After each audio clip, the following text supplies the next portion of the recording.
இன்னைக்கு காலையில் நேரத்தோடு எழுந்திரிச்சு குளிக்க ஆரம்பிச்சிட்டானுங்க. குளிச்சுட்டு இப்படி பூதம் மாதிரி உட்காந்துட்ருக்கானுங்க பார்த்தீங்கன்னா, எனக்கு ஒரு பயம். என்ன சம்பவம்லாம் பண்ண போகிறாங்களோன்னு தான் ஃப்ரிட்ஜெல்லாம் தொடச்சிட்டு மற்ற வேலையை பார்த்துட்ருந்தேன்.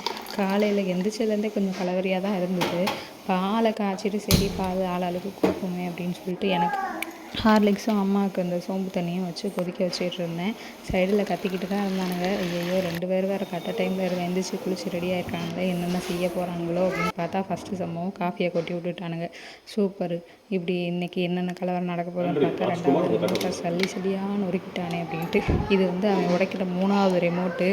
நல்லா வசவு வாங்க போகிறான் அப்படின்ட்டு நான் ஒரு சைடு கொஞ்சம் சந்தோஷமாக தான் இருந்துச்சு. நல்லா வாங்கினி அம்மா கிட்டே அப்படின்னு பார்த்தா கடைசியில் ட்விஸ்ட்டு எனக்கு தான் இருந்துச்சு. 2வது ஒரு சம்பவம் பண்ணாமல் பாருங்கள். ஃப்ரிட்ஜோட கிளாஸ் இருக்கும் பார்த்தீங்களா, அந்த கிளாஸை படிக்கட்டில் போட்டு சூப்பராக நொறுக்கி வச்சுட்டான். ஐயையோ எதுக்கும் சேர்த்து வச்சு வசம் வாங்கன்னு பார்த்தா வசம் வாங்கினது என்னமோ நான் தான். நீ எதுக்கு வச்ச, நீ அங்கே வைக்க போய் தானே அவன் உடச்சான்ட்டு ஏன்னா நல்லா சம்பவம் பண்ணாங்க. ரைட்ரா அப்படின்னு பார்த்தா கடைசியில் இதை வச்சு பார்த்துட்டு இதோட மண்டையை பொழந்து அதில் லைட் எரியறதை எப்படி வெளியே எடுக்கலாம்னு சார் உட்காந்து பார்த்துட்ருக்காரு.